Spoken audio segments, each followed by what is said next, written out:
Well, good evening, everyone, and welcome to the Brian Crombie Radio Hour on Saga 960. I was very fascinated to read on LinkedIn that a former classmate of mine, a really bright guy, a medical doctor as well as a Harvard MBA, Stephen Charlap, has launched a business that wants to save millions of premature lives, people that otherwise would die from cancer and heart disease. And he's got an interesting technology, an interesting business to solve it. And it's called soap. And I was just thinking initially that he was just launching some new soap or something like that, wondering if it was going to be a pyramid scheme or something like that, selling some fantastic soap. But he tells me that SOAP actually stands for something significant. Stephen, doctor, how are you? Welcome to my show. And tell me, what does SOAP stand for? So SOAP is an acronym that doctors often use to describe their clinical note. It stands for Subjective Objective Assessment Plan. It's a way to organize the doctor's thoughts when they meet a patient. And so what is your company doing, sir? So let me give you a little bit of background on how I got into this. So about 7 years ago, my older brother, a practicing cardiologist, got diagnosed with 2 primary cancers a week apart and unfortunately passed away within the year. I'm sorry to hear that. My condolences. Thank you. So it turns out that even though he was a doctor and I'm a doctor, no one ever collected a detailed family cancer history from either of us back then. And actually 7 years after his passing, no one has still collected a detailed family cancer history, nor for that matter, a detailed diabetes or heart disease family history. And the consequence of which is that no one was on the lookout for cancer. So his cancers were discovered, one of them in a very late stage, which is why it cost him his life. So the basic issue is, why don't doctors collect that information? And the answer is simple. They don't have time. And that lack of time not only precludes them from doing comprehensive intakes, it also precludes them from staying on top of the medical knowledge to interpret that type of information. And in fact, I realized it's not only family history they're not collecting things like mental health, social determinants of health, detailed lifestyle information, and the list just goes on and on. So the fundamental question was, how can we fix that problem and spare people from dying from late diagnosed disease? So it's lack of information, lack of family knowledge.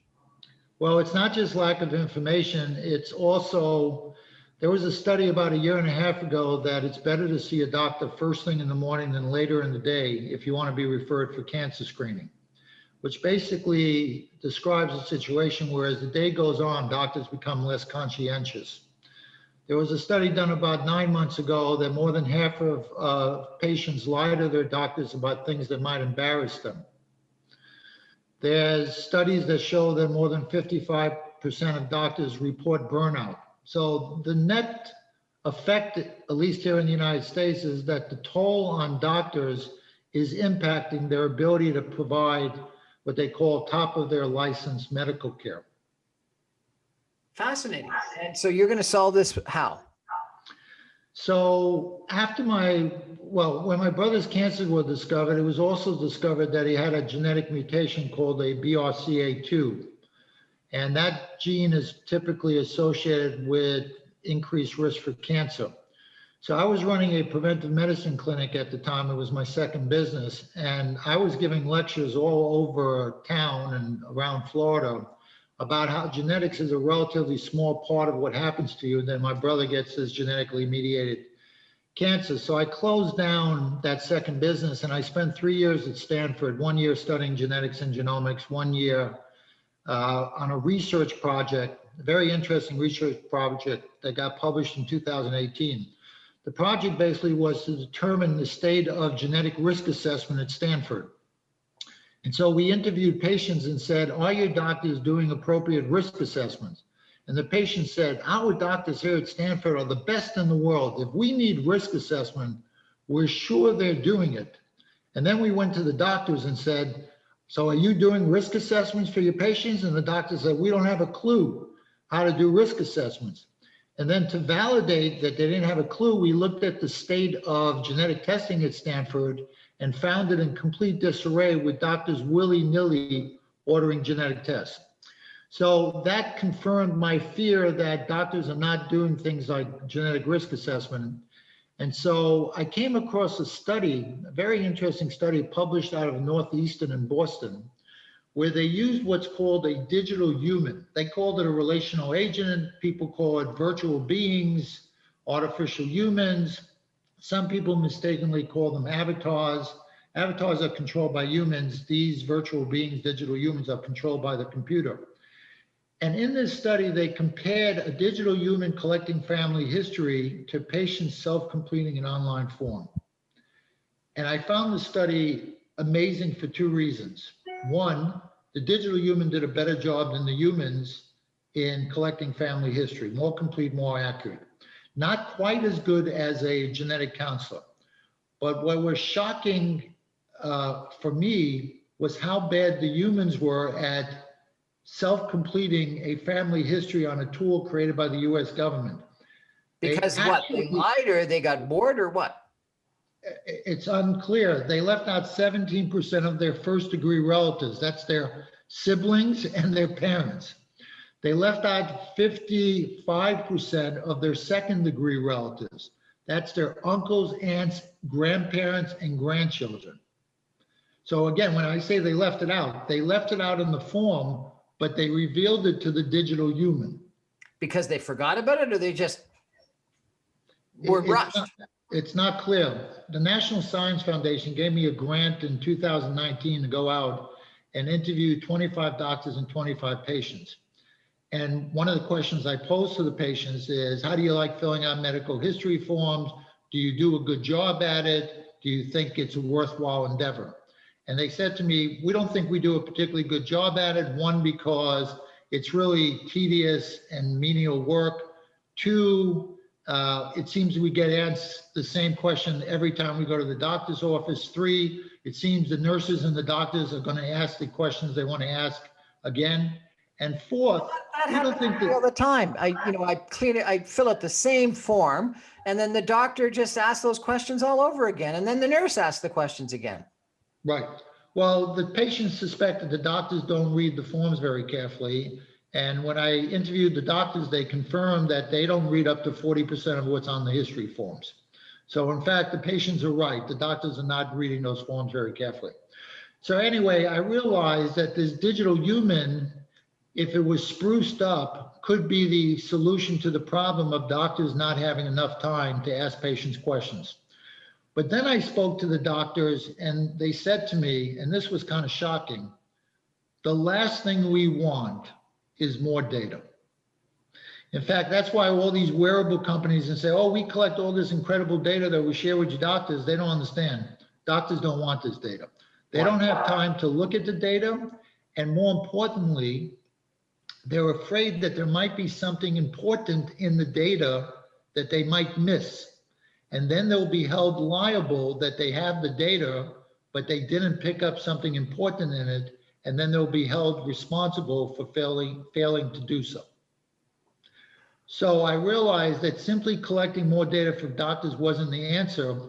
We had to make sense of the data for the doctors. And so we took 9 sets of medical association published guidelines. We created algorithms based on the guidelines. And so now we parse out the risks within the data. But then we realized, well, the doctors are not going to be happy with reading all this stuff and then having to copy it over into their medical notes. So we realized we better put it in a format that it makes it easy for the doctors to use, which is the SOAP format, and we better deliver it to the electronic health record. So that's what we do. We do a better job of interviewing the patient. We call it the perfect medical interviewer. It creates what we call the precision patient, which is a detailed, in-depth understanding of who the patient is by asking lots of questions. We then analyze the data for risk for cancer, heart disease, type 2 diabetes, stroke, and obesity. We then also generate a list of possible diagnoses based on the symptoms that the patient may have provided. And finally, we put it in the form of a note for the patient and in an analyzed note for the doctor. That's what we do. Unbelievable. Dr. Stephen Charlap, classmate of mine from business school, co-founder and CEO of SOAP Health. Sounds like he's changing medicine. We're going to take a break and come back more with Stephen in just a minute. Stay with us. Sure.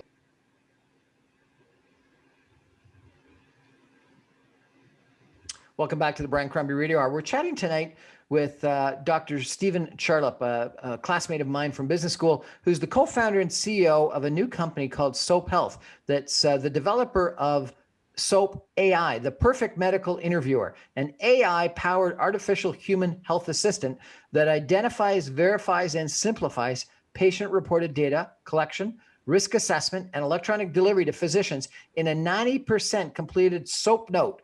And SOAP stands for, Stephen? Subjective Objective Assessment Plan.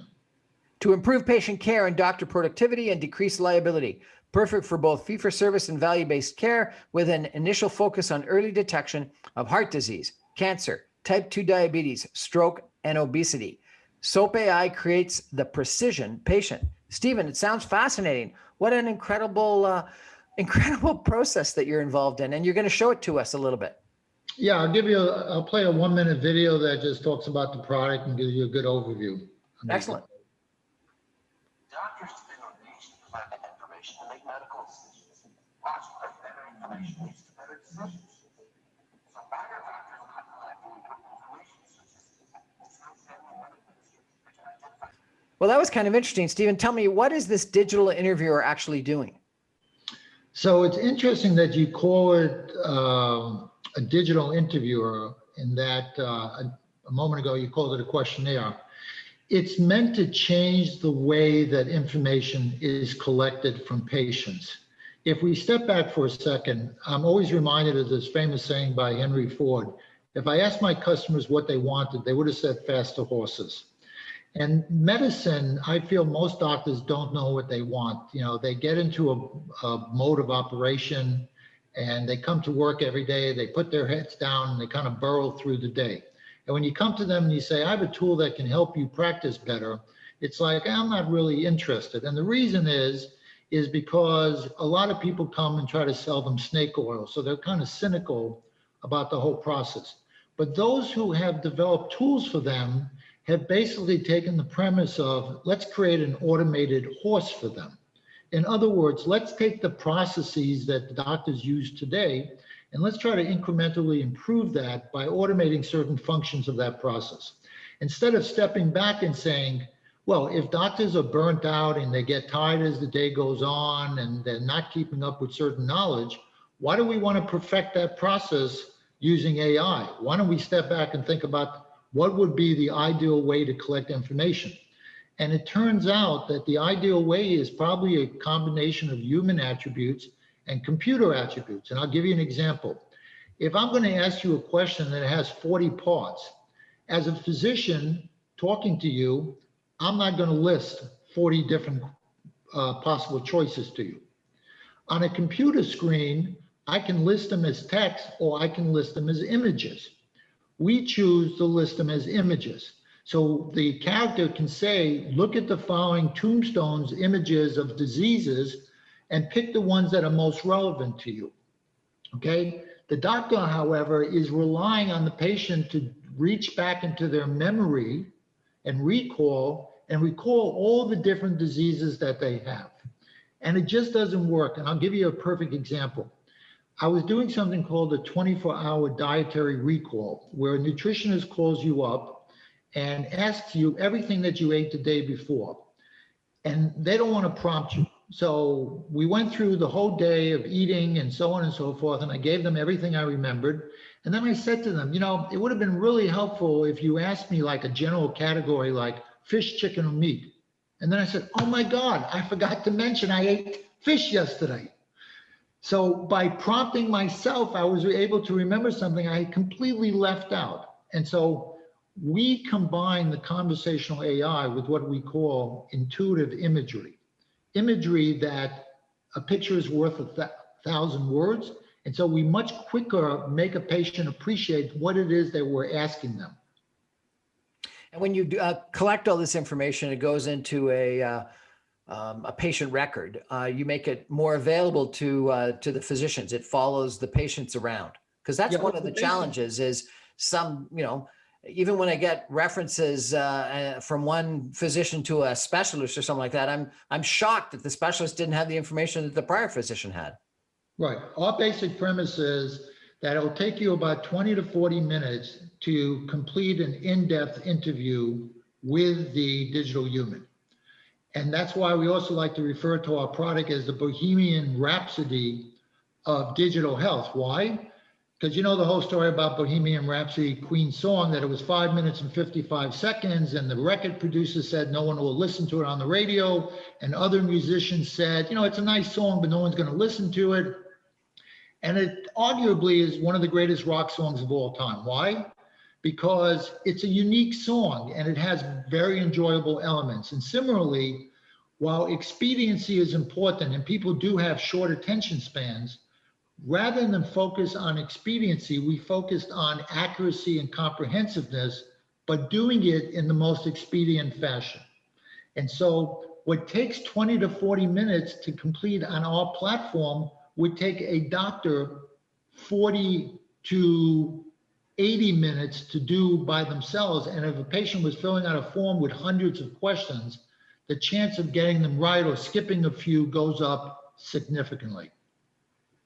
And what's the status of your company in this digital intake process? Yeah, so the product was finished just a few months ago. We're doing a pilot right now with Stanford. We're doing a pilot in what's called a dually eligible population in Miami, which means they're Medicare and Medicaid, both elderly and poor. And as expected, based on studies that say people disclose more to a digital human to a human, we just had a situation last week where a patient revealed that she had gained 15 pounds and had been sexually abused to the digital human, moments later interviewed by her physician, and did not disclose the same to the physician. Moments later.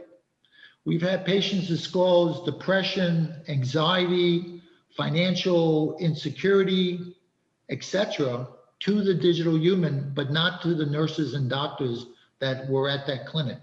So as expected, people are disclosing more to the digital human than they would to a human. Now you might ask, why is that the case? Because when you talk to a digital human, you don't feel judged.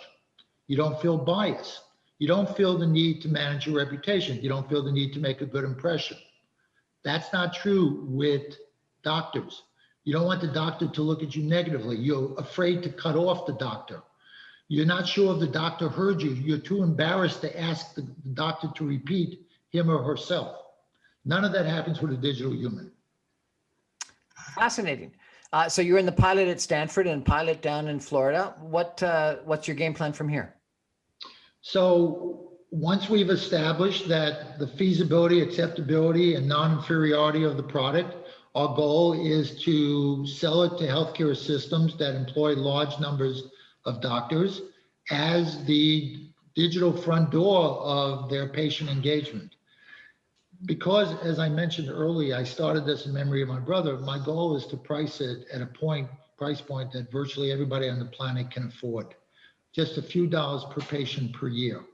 So there is no reason for every human being on this planet not to be able to use this product to, one, identify their risks, identify potential diagnoses, and keep their health information in a secure, reusable, editable format. But you're also not just collecting the information and providing it, you're then using AI to do something with it? Yeah, we created a complicated set of algorithms, and I'll give you an example. One of my collaborators at Stanford was the head of the internal medicine clinic at Stanford, whose name is Baldeep Singh. And he said to me, Steve, can your product do a particular calculation? I said, which one? He said, so we ask patients, do they smoke? But then we should ask them how much they smoke and how many years they smoke. And if that calculates out to what's called a 30-pack year history, 30 packs for 1 pack for 30 years, 2 packs for 15 years, 3 packs for 10 years, that's a 30-pack year history. The recommendation is that they get an annual chest CT scan. He said the doctors here at Stanford keep forgetting to ask about the chest CT scan or forgetting to do the calculation. So we calculate, identify there's a 30-pack year history, And then we ask the follow-on question, have you had a chest CT scan in the last 12 months? Now, why is that important?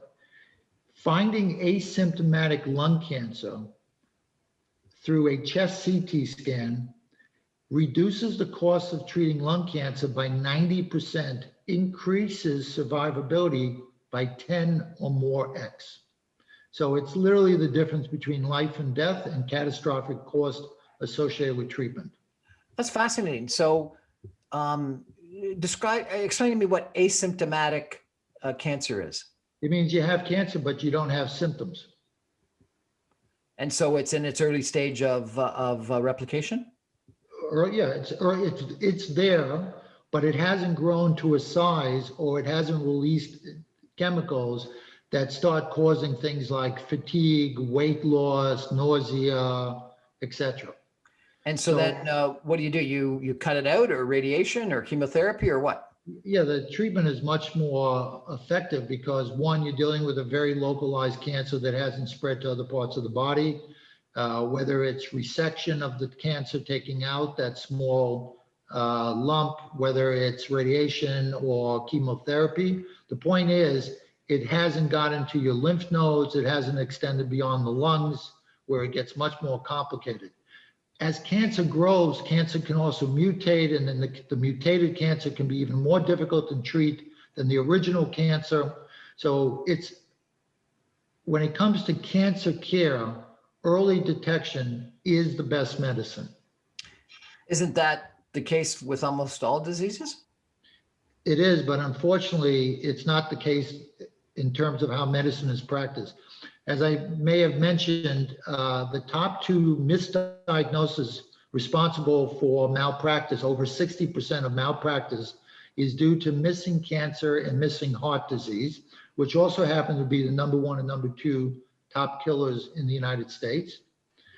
And on top of that, the symptoms related to cancer in its early stages mirror very common diseases. So in other words, you got a sore throat, some fatigue, etc. You're thinking COVID, you're thinking the flu, you're thinking strep throat. You're not thinking cancer. But in fact, it may be an early symptom of cancer.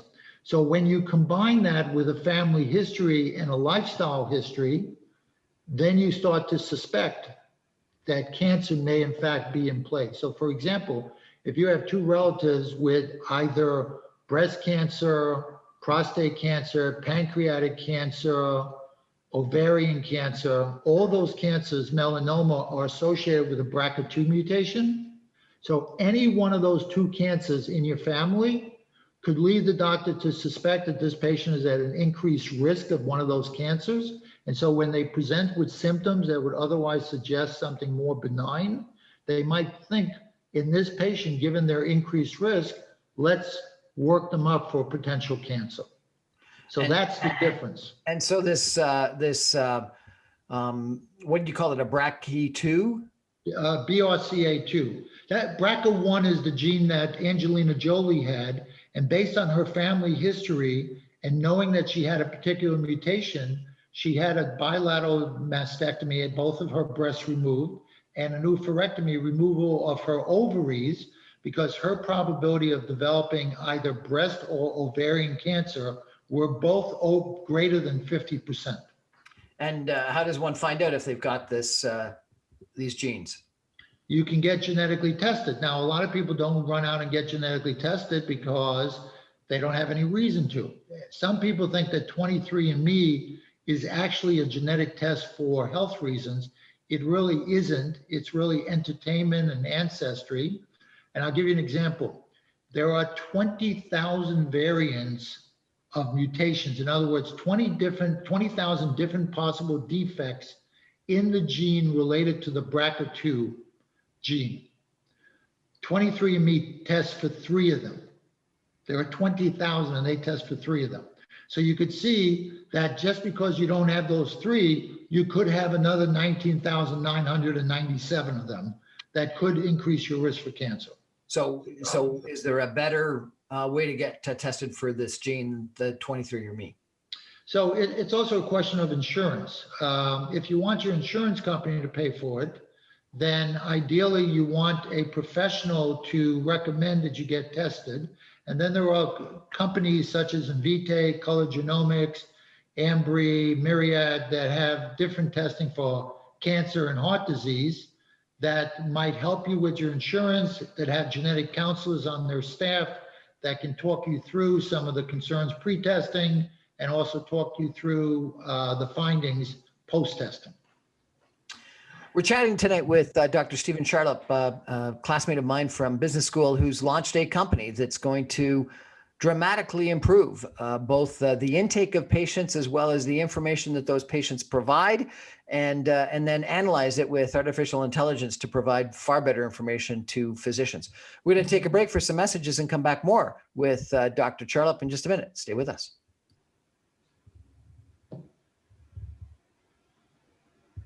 Welcome back to the Brian Crombie Radio Hour. I want to introduce you to tonight a gentleman that I think is one of the smartest guys that I had the privilege of being in class with. And we've been chatting with him for the last little bit about his product. But now I want you to get a little bit about the man. He went to Yeshiva University, got a Bachelor of Arts in speech and drama and film. And then he went on to New York University and got a medical degree. And then he went to Harvard Business School and got an MBA. And then he went to Stanford University and became a Distinguished Careers Institute Genetics and Genomics Preventive Medicine Consumer Behavior Fellow. You know, like, and then you were a visiting scientist at Harvard. You were a board of advisor for MedAware. You were on the board of advisor for Medicus Tech. And now you've launched this Soap Health company. Yes. Stephen, like, what a career. Well, first of all, I want to preface that when you invited me to be on this show, I remembered that I found you to be one of the top 2 smartest people in our section at Harvard Business School. So I felt quite the privilege to be on your show. So thank you for that. Well, that's very kind of you. But Stephen, seriously, what an unbelievable career you've had. What's motivated you through your career? I would say the motivation has always been to do well by doing good. You know, the classic find the world, leave the world a better place than you found it. And I would say that from my very early upbringing, unfortunately, my mother was a Holocaust survivor. And, you know, she described to me the worst that man can do against man. And, you know, one could grow up very cynical from something like that. But I decided that I needed to make a difference. And I needed to show that there's a reason, if I'm going to be personal, why, you know, my mother survived and had me, and I have something to contribute to the world. And my goal was to leave the world a better place than I found it.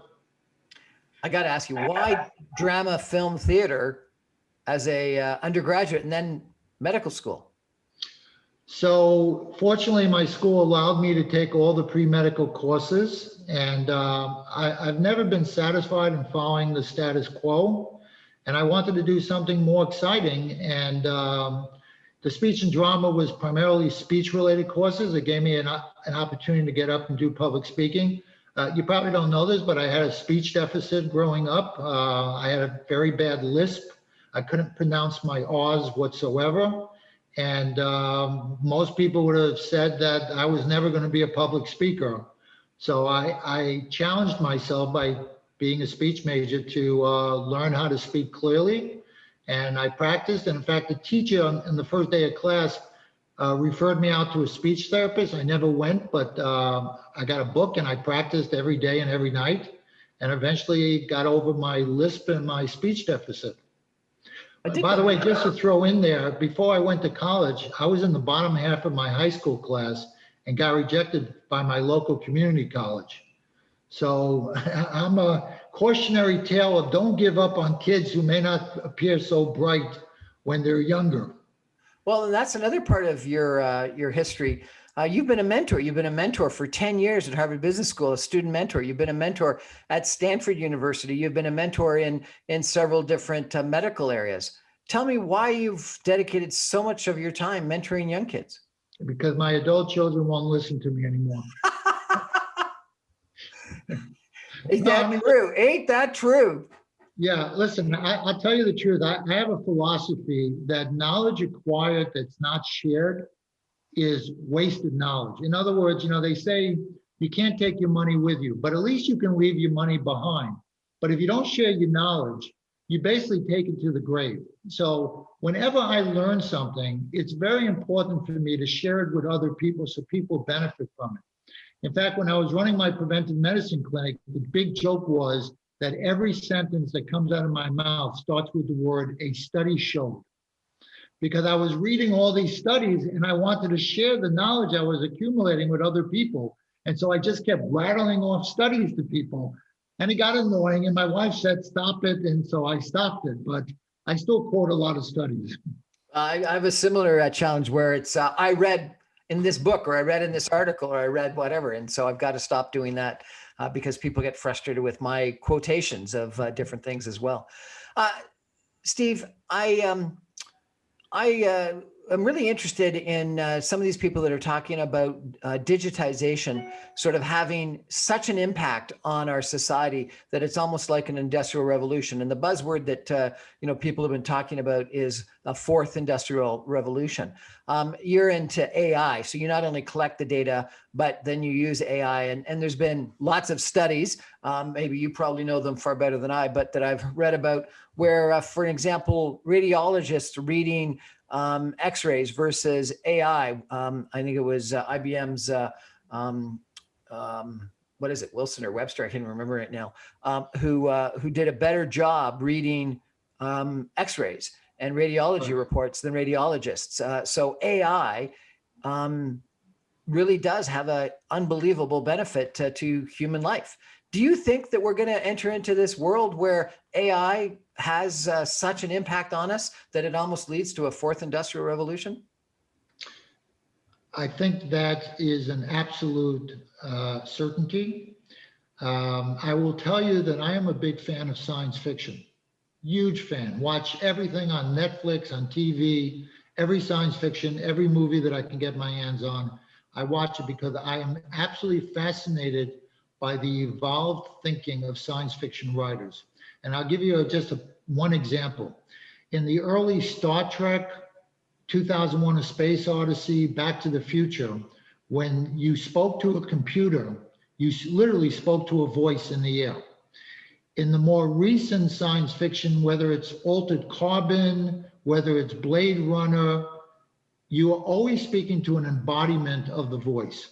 So science fiction writers have gone from the idea that we would speak to a voice in the air belonging to a computer to having to speak to something tangible that represents the voice, whether it be a robot or something humanoid.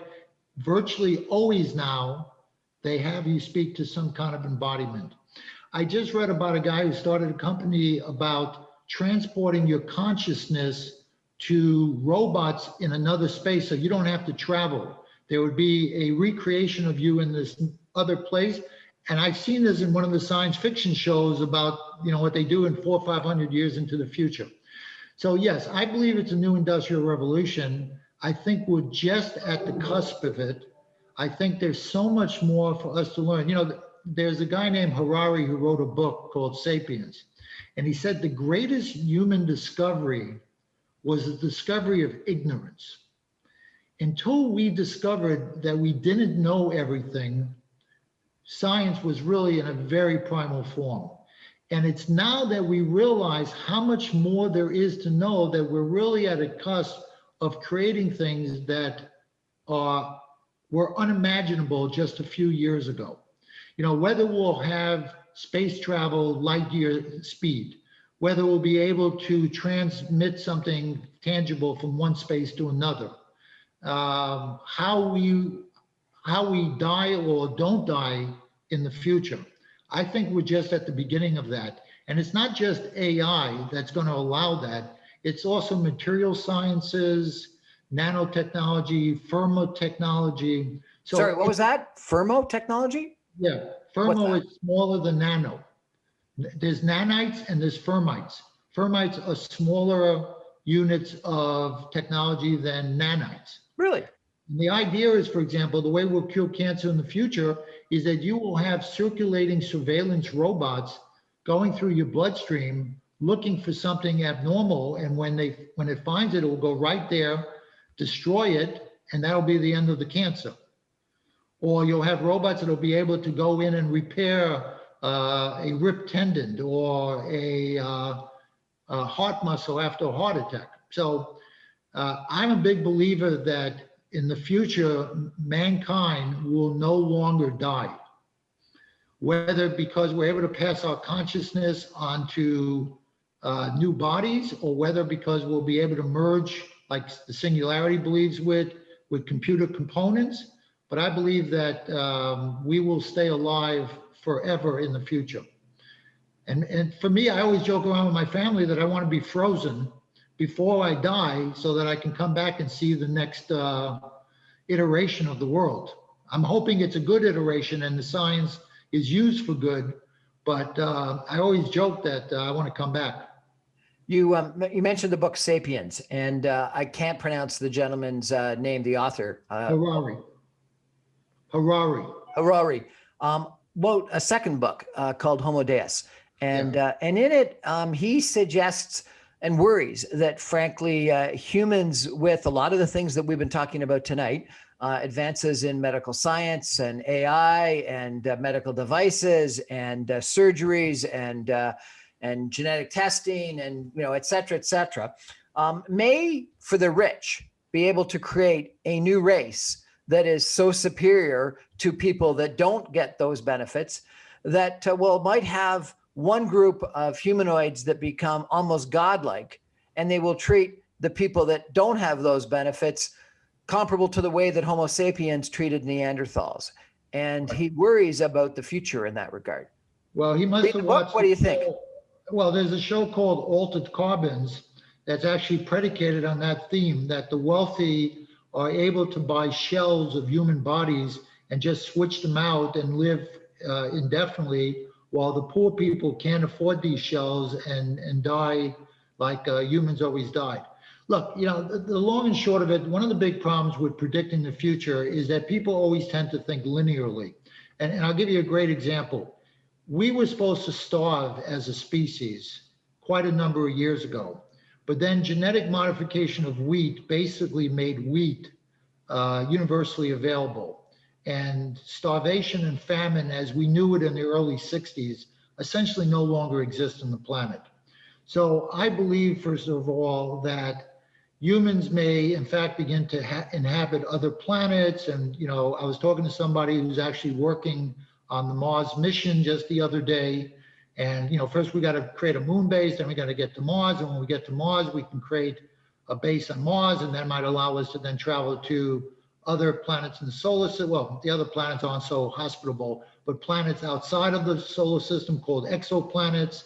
And we might eventually colonize multiple planets throughout the solar system. So, what we call mankind, if you believe in evolution, why even believe that the evolution of humanoids or Homo sapien is over?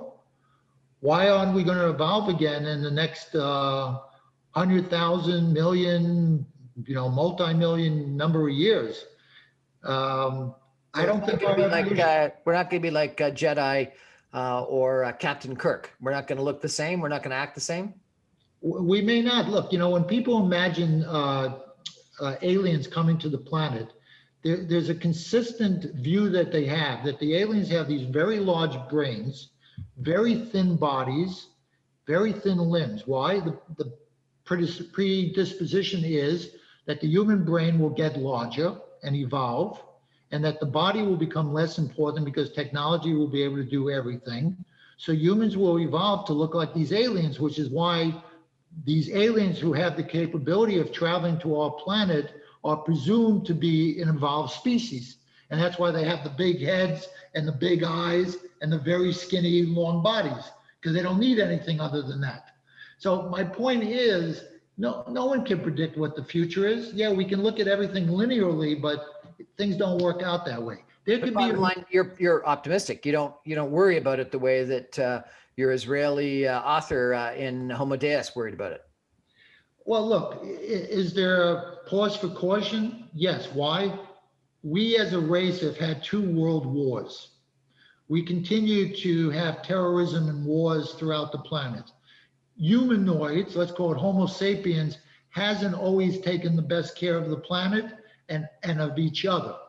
So whether it's Homo sapien or it's some evolution of Homo sapien or it's some synergism of Homo sapien with computer technology, there's always a fear of power struggle, of race divide, etc.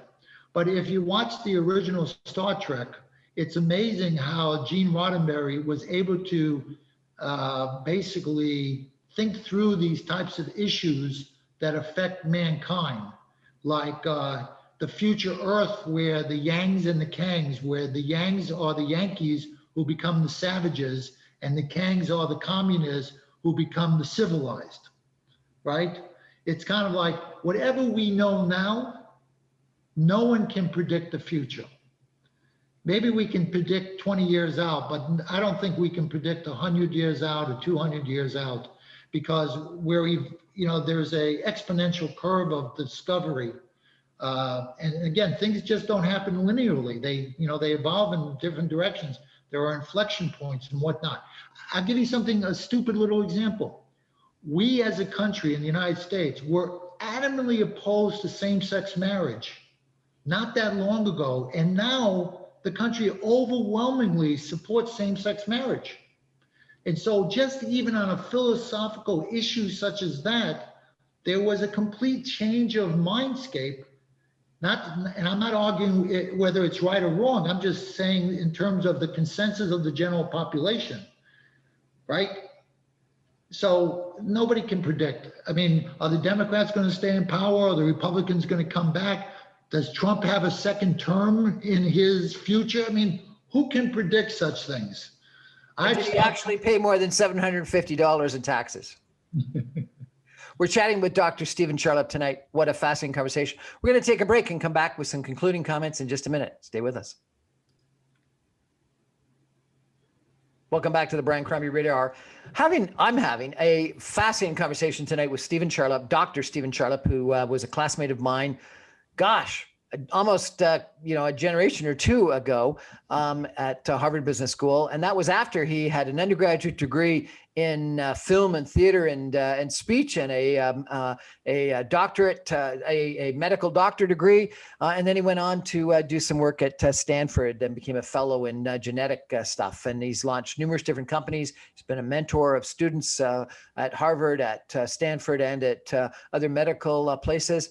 And he's got some interesting views on the world. So Stephen, thank you so much for joining us. Let's come back to your product. Where do you think this product is going to go, and how is it going to impact your patients?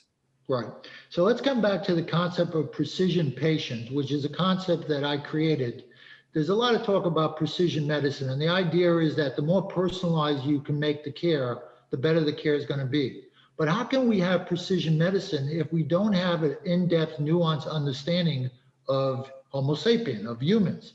And so my basic premise is the only way to figure out what's going on in somebody's life truly is to ask them. For example, if they're wearing a wearable and the heart begins to flutter, is it fluttering because they fell down stairs?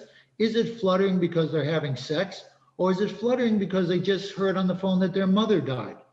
We don't know the context of any data unless we can ask a human questions like, what cancer did your uncle have? What did you eat for breakfast? Okay, how are you feeling today?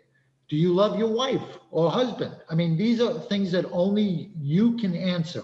So the basic premise is to get this information in a cost-effective way, we have to create a capability of engaging people in a way they've never been engaged before. And so I set out to build conversational AI, the like of which no one's ever seen. And I'll give you a perfect example. When my character says, what's your name? If you say, call me whatever you want, she says, come on, I need a name. If you say, but I don't care, make something up, she says, I understand, but I still need something to call you, so please give me your name. If you say, my name is James Bond, she'll say, nice to meet you, 007, but seriously, what's your name? And if you say, my name is Jeffrey, or my name is Elizabeth, some people call me Beth, but I prefer Lizzie, she'll say, hi, Lizzie, how are you? And if you say, I'm okay, how about yourself? She'll say, all good, thanks for asking. And that's the way she'll carry on the conversation. She can parse out of the sentence the subject that you are intending her to understand. When she asks you a question that has a yes/no answer, which is binary, we put in 1,500 different ways for you to say yes and no, like, yeah, sure, why not, go for it, that's okay, versus nah, forget about it, no way, Jose, not going to happen, not interested. She can recognize the difference between those ways. I wonder what she would think we're going to fight like hell means. It's a good question. I'll have to try it. Somebody was using it a few weeks ago, said to her, are you wearing clothes? And she said, whoa, that's a personal question that a lady usually doesn't answer. And the guy was like, whoa, he was so caught off guard by her response. So the conversational nature of this digital intake is key. What else is key? Well, she also recognizes 80,000 plus medical phrases. So that's a big difference, because you could say everything from I have a boo-boo to a tummy ache to a belly ache to abdominal pain. And she knows that something's wrong. And she's going to ask follow-on questions to find out if the boo-boo is on your head or your arm or in your belly, etc. So she's trained to be the perfect medical interviewer, combining her conversational AI capabilities with intuitive imagery and branching logic.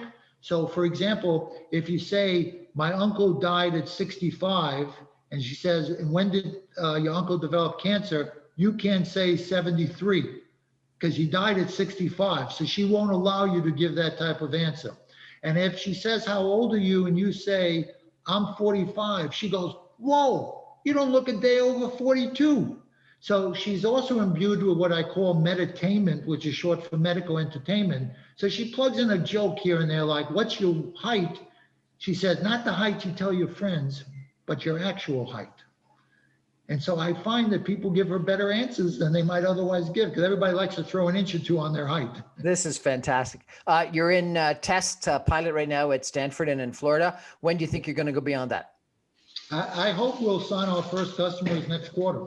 Excellent. And are you a public company or private company? We're a private company. We're actually looking for funding. Just closed $500,000 of friends and family, including my deceased brother's wife and son, who wanted to invest in the company because it's in his memory.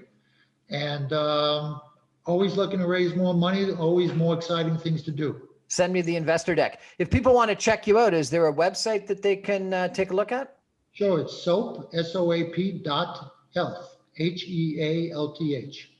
Stephen Charlap, Dr. Stephen Charlap, thank you so much for joining us and telling us about SOAP Health. Really appreciate it. It's been a fascinating conversation. Thank you. It was great to see you again. Great to see you. Well, that's our show for tonight. Thank you so much for joining us, everybody. I come to you every Monday through Friday on 9:60 a.m. or streamed online at www.saga960am.ca. Good night, everybody. Thanks, Stephen. Take care. Bye-bye.